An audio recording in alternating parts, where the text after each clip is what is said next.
बिस्मिल्लाहिर्रहमानिर्रहीम। अस्सलाम वालेकुम दोस्तों, मैं हूँ फ़ियाज़ अंसारी। दोस्तों आज एक और ज़बरदस्त रेसिपी लेकर आया, बहुत ही टेस्टी, बहुत ही मज़ा होने के साथ साथ बनती मिनटों में। इंशाल्लाह ये रेसिपी आपको बहुत पसंद आएगी। तो दोस्तों यहाँ लिया है हमने 150 ग्राम चुकंदर, जिसको हमने काट लिया है और इसको हम बॉयल कर लेंगे 5 मिनट के लिए। बॉयल करने के बाद हमने इसको डालना है ब्लेंडर के अंदर और इसको हमने ब्लेंड कर लेना है। बिस्मिल्लाहिर्रहमानिर्रहीम। और अब हम इसको निकाल लेंगे एक बॉल के अंदर और फिर हम इसमें डालेंगे अंडे। अंडे जाएंगे 2 अदद और फिर इसमें डालेंगे हम ऑयल। ऑयल जाएगा इसमें 1/4 कप और हाफ टी स्पून इसमें और ऐड कर देंगे। और अब हमने इसको मिक्स करना है। हैंड बीटर के साथ कर लें, चम्मच के साथ कर लें, जो भी आपके पास अवेलेबल हो।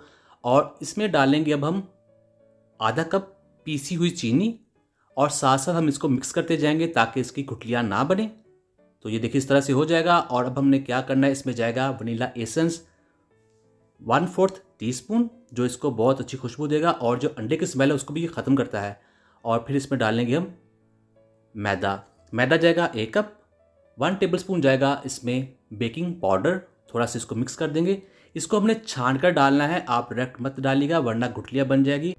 और इस तरह मिक्सिंग में भी बहुत आसानी होगी। तो ये हो चुका है। यहाँ आपने वेट नहीं करना, फ़ौरन एक हैंड बीटर या चम्मच के साथ इसको मिक्स कर देंगे इस तरह से। दोस्तों ये बहुत ही यूनिक रेसिपी है और बहुत ही आसानी के साथ बनती है, ज़रूर ट्राई कीजिएगा। तो इस तरह से मिक्स हो जाएगा और इसका जो बैटर है आपको दिखाते हैं, ये ज़्यादा गाढ़ा नहीं होना चाहिए। तो अब ये तैयार है। बिस्मिल्लाहिर्रहमानिर्रहीम। तो यहाँ हमारे पास मोल्ड है जिसकी ऑयल से कर देनी है हमने ग्रीसिंग। चारों तरफ लगाएंगे, नीचे भी लगाएंगे। अगर आपके पास ये मोल्ड नहीं है तो आप बर्फ़ का जो कोला होता है उससे भी इस्तेमाल कर सकते हैं। और इसके नीचे लगा देंगे हम बटर पेपर। अगर आपके पास ये नहीं है तो आप आटे की डस्टिंग कर ले, वो भी यही काम करता है। तो अब हमने क्या करना है, इसके अंदर डाल लेंगे इस बैटर को। अगर आप इसे अवन में बेक करना चाहते हैं तो इसे 180 डिग्री पर 45 मिनट के लिए बेक कीजिएगा।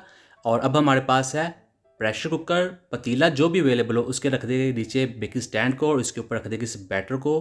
और यहाँ हमने इसके ऊपर ढक्कन लगाना है 55 मिनट के लिए।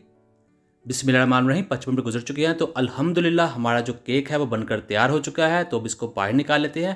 बिस्मिल्लाहिर्रहमानिर्रहीम। तो यहाँ किनारों पर हमने स्पैचुला का इस्तेमाल करना है ताकि जब हम इसका मोल्ड खोलें तो ये टूटे नहीं, ख़राब ना हो। तो ये देखिए इस तरह से हम इसको बाहर निकाल लेंगे बहुत ही आसानी के साथ।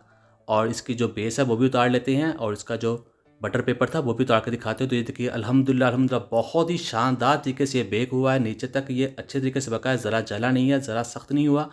तो ये देखिए। और अब हम आपको इसकी फाइनल लुक भी दिखाते हो, काट के भी दिखाते हैं। तो ये देखिए माशाल्लाह बहुत ही टेस्टी, बहुत ही सॉफ्ट। तो उम्मीद करता हूँ दोस्तों आपको अच्छी वीडियो पसंद आई। वीडियो को लाइक कीजिएगा, चैनल पे नए हैं चैनल को सब्सक्राइब कीजिए। कोई भी कमेंट करना जरूर कीजिएगा, इंशाल्लाह आपका जवाब जरूर मिलेगा। तो दीजिए फ़ियाज़ अंसारी को इजाज़त। अल्लाह हाफिज़।